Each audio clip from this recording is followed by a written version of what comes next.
In this video I am going to tell you how you can check the version of DirectX in your Windows 10 or Windows 11.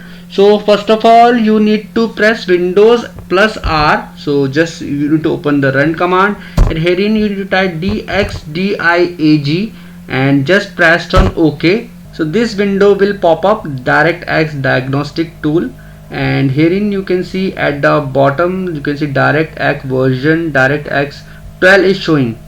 So it is very easy. So it is simply you can find it from here.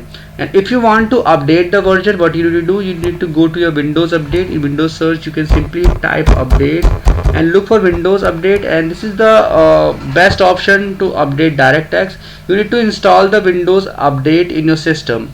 So make sure to open Windows update, and you will find all the you can check for updates and install the latest updates of Windows in your system. So I hope friends now you'll be able to check and update DirectX in your system. In case you face any problem, you can comment below, and if you have any query you can mention it in the comment section. I will make sure to give you reply. And if you find this video useful, just hit on the like button and also subscribe my channel for my upcoming videos.